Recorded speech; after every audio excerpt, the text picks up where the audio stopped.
آج کے ولاگ میں ہم سویڈن کی سٹیزنشپ یعنی شہریت کے حوالے سے بچوں کے جو معاملات ہیں اس پہ بات کریں گے، کیونکہ گزشتہ دنوں جو سٹیزنشپ کے حوالے سے میں نے ولاگز بنائے تھے، بہت سے لوگوں کے سوالات آئے تھے کہ اس میں بچوں کا کیا بنے گا، کیا بچوں کے حوالے سے بھی قانون میں کچھ تبدیلیاں آ رہی ہیں، تو ان سب کا جائزہ جو ہے لیں گے۔ ابھی یہ قانون جو ہے یہ بنا نہیں ہے، اس کا ڈرافٹ تیار ہو چکا ہے اور قانون جو ہے وہ 6 جون کے بعد جو ہے وہ لاگو ہوگا، لیکن چونکہ ڈرافٹ میں وہ چیزیں تقریباً انہوں نے بتا دی ہیں تو صورتحال کافی حد تک جو ہے وہ واضح ہے، تو اس لیے یہ تمام تر تفصیلات آپ کی خدمت میں پیش کی جا رہی ہیں۔ لیکن یہاں میں آپ سب کا ایک مرتبہ پھر شکریہ ادا کرتا ہوں، آپ ان ولاگز کو بہت شوق سے دیکھتے ہیں، احباب کے ساتھ شیئر کرتے ہیں، اور جب بھی ملاقات ہوتی ہے آپ لوگ بہت سراہتے ہیں، تو میں شکریہ ادا کرتا ہوں کہ آپ اتنی سپورٹ کرتے ہیں اس چینل کی، یہی وجہ ہے کہ یہ سلسلہ اب تک جاری ہے۔ اب بچوں کے حوالے سے ہم بات کرتے ہیں۔ بچوں کا معاملہ جو ہے وہ ظاہر اس میں بھی تبدیلی آ رہی ہے، اور پہلے ایک آسان طریقہ تھا جس کو بائی نوٹیفیکیشن کہتے تھے، یعنی بچے جب کچھ بیسک کرائٹیریا پورا کرتے تھے تو جو میگرخون برکت ہے مائگریشن ایجنسی ان کو آٹومیٹکلی جو ہے وہ ان کو نیشنلٹی دینا پڑتی تھی، لیکن اب یہ آسان طریقہ ختم ہو جائے گا۔ اس میں کچھ تبدیلیاں ہیں۔ ایک تو یہ ہے کہ بچوں کو بھی اڈلٹس کی طرح جو ہے وہ سٹیزنشپ کی پراپر اپلیکیشن جو ہے وہ دینا پڑے گی، اور پیرنٹس کو اپنے بچوں کے لیے الگ سے سٹیزنشپ کے لیے جو ہے وہ اپلائی کرنا ہوگا، اور آٹومیٹک جو سٹیزنشپ ملتی تھی وہ نہیں ملے گی اگرچہ پیرنٹس کے پاس سٹیزنشپ ہو تب بھی۔ تو یہ جو نیا جو ہے وہ لا جب یہ منظور ہو جائے گا سٹیزنشپ کے لیے، تو اس میں جو ہے وہ جو کنڈیشنز ہیں بچوں کے لیے عام طور پر 3 سال کی رہائش کی کنڈیشن ہے، اور جو اسٹیٹ لیس اور نارڈک کنٹریز کے ہیں ان کے لیے 2 سال ہے، تو یہ مدت کے لحاظ سے بچوں کو جو ہے وہ ایک طرح کا فائدہ ہے۔ لیکن سٹیزنشپ کے لیے جو ہے وہ پرماننٹ ریزیڈنسی ضروری ہے، یعنی اگر بچوں کے پاس ٹیمپریری پرماننٹ ہے تو اس سے وہ ڈائریکٹلی سٹیزنشپ کی طرف نہیں جا سکیں گے، ان کے پاس جو ہے وہ پرماننٹ ریزیڈنس ہونا جو ہے وہ ضروری ہے۔ اس کے بعد پھر ان کی جو شناخت ہے آئی ڈی پروف وہ بھی ضروری ہے، اور سٹیزنشپ کے لیے اگر کسی کی آئیڈینٹی جو ہے وہ پروو نہ ہو تو پھر اس صورت میں 7 سال کا جو ہے وہ انتظار کرنا پڑے گا۔ اب اس میں بچوں کی جو ہے وہ ایج کے لحاظ سے ڈیفرنٹ شرائط کہہ لیں ہیں۔ 12 سال سے بڑے بچوں کے لیے نئی شرط ہے کہ بچہ اگر 12 سال سے بڑا ہو جائے گا تو بچے کی پھر اجازت سے، اس کی کنسنٹ سے جو ہے وہ والدین کو اپلیکیشن دینا پڑے گی، یعنی بچے کی رضامندی ضروری ہوگی۔ اس کے بعد جو 15 سال سے زیادہ عمر کے بچے ہیں ان کے لیے بڑی تبدیلیاں ہیں، ان کا جو ہے وہ بیہیویئر اور کنڈکٹ یہ بھی چیک کرنا ہوگا۔ آپ کو پتہ ہے کہ یہاں پہ جو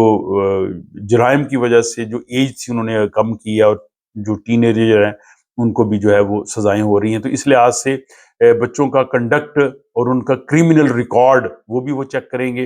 اور اس کے بعد اگر کسی قسم کی اس میں کوئی پرابلم ہوئی تو وہ ان کا جو ہے وہ ایویلیویٹ کر سکیں گے، اس کی بنیاد پہ ان کی جو ہے وہ ختم بھی ہو سکتی ہے اپلیکیشن۔ تو یہ پہلی بار یہ 18 سال سے کم بچوں کے لیے ہو رہا ہے۔ اس کے بعد جو 16 سال سے بڑے بچے ہیں ان کے لیے لینگویج کا ٹیسٹ اور سوسائٹی کا ٹیسٹ یہ بھی بہت ضروری ہے، پہلے ایسے نہیں تھا۔ اس میں جو ہے وہ سویڈش لینگویج ان کو آنی چاہیے، اگر تو بچے اسکول جہاں پڑھ رہے ہیں تو ان کے لیے تو مسئلہ نہیں ہوگا، یا اسی طرح جو سویڈش سوسائٹی ہے اس کے بارے میں بھی ظاہر وہ اسکول میں کالج میں اس حوالے سے پڑھتے ہیں، لیکن یہ ایک ریکوائرمنٹ ہے کہ بچوں کو جو ہے یہ جو ہے وہ پاس کرنا ہے۔ لیکن اگر بچوں نے اسکول میں یہ جو ہے وہ چیزیں پڑھ لی ہیں، وہاں پہ سویڈش ان کی اس لیول کی ہے، اور اس کے بعد انہوں نے جس کو سیمیلیکن اسکاپ کہتے ہیں سیوکس وغیرہ اگر انہوں نے اسکول میں پڑھی ہے شہریت، تو پھر وہ جو ہے وہ اس کو وہ کوالیفائی کر لیں گے۔ اس کے بعد فی کی بھی جو ہے وہ نئی شرط ہے، بچوں کے لیے بھی اب جو ہے وہ 475 کرون جو ہے وہ سٹیزن شپ کی فی ہوگی، اور پھر ایک اور جو اہم شک ہے کہ 6 جون سے پہلے اگر ان کی اپلیکیشن پہ فیصلہ نہیں ہوگا تو پھر جو ہے وہ جو نئے قوانین بن رہے ہیں وہ اس میں آ سکتے ہیں، یہ بھی ایک جو ہے وہ عام چیز ہے۔ اور بائی نوٹیفیکیشن جیسے ہوتا تھا اس میں جو نارڈک ممالک سے تعلق رکھنے والے بچے ہیں، یعنی ناروے،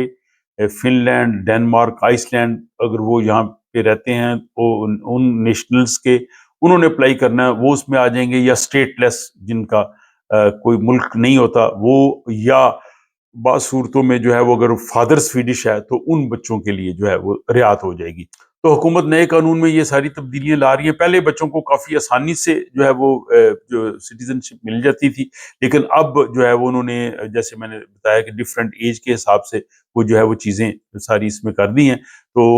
وہ پیرنٹس جنہوں نے بچوں کے لیے اپلائی کرنا ہے، اگر وہ بھی کر دیں تو بھی ٹائم ہے. اگر وہ پورا کرتے ہیں اس پیریڈ کو تو ہو سکتا ہے 6 جون سے پہلے ان کی اپلیکیشن پہ فیصلہ ہو جائے، ادروائز جو ہے وہ ان کو انتظار کرنا پڑے گا. تو اس سب کا خلاصہ یہ ہے کہ بچوں کے لیے جو نوٹیفیکیشن کا آسان سسٹم ہے وہ ختم کیا جا رہا ہے. بچوں کو بھی جو ہے وہ پراپر اپلیکیشن دینا ہوگی. پیرنٹس جو ہیں وہ جو 12 سال سے بڑی عمر کے بچے ہیں ان سے وہ پوچھ کے یہ سارا اپلائی کریں گے. اور بچوں کے لیے جو ہے وہ منیمم 3 سال کا یہاں رہنا ضروری ہے، لیکن ان کے پاس پرماننٹ ریزیڈنس کا ہونا بھی ضروری ہے. اور جو بچے 15 سال سے بڑے ہیں ان کا کنڈکٹ جو ہے کرمنل ریکارڈ وہ بھی چیک کریں گے. اور 16 سال سے بڑی عمر کے بچے جو ہیں ان کو سویڈش لینگویج اور سوسائٹی کے حوالے سے جو ہے وہ ان کو پروو کرنا ہوگا کہ ان کو یہ ساری چیزیں ہیں، اور یہ ساری چیزیں جو ہے وہ 6 جون سے جو ہے وہ نافذ ہو جائیں گی. تو یہ جناب بچوں کے حوالے سے کچھ چیزیں تھیں. اب مزید یہ ہے کہ جب یہ فائنل شیپ میں لا 6 جون کو آ جائے گا، اس میں تمام تر تفصیلات ہوں گی،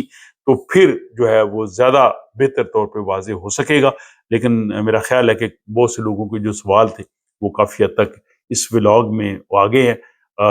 آپ اپنی رائے جو ہے وہ ہمیشہ کی طرح کمنٹ باکس میں ضرور لکھیے گا. تو اس کے ساتھ ہی مجھے اجازت دیجیے، آپ سے ملاقات ہوتی ہے کسی اگلے ولاگ.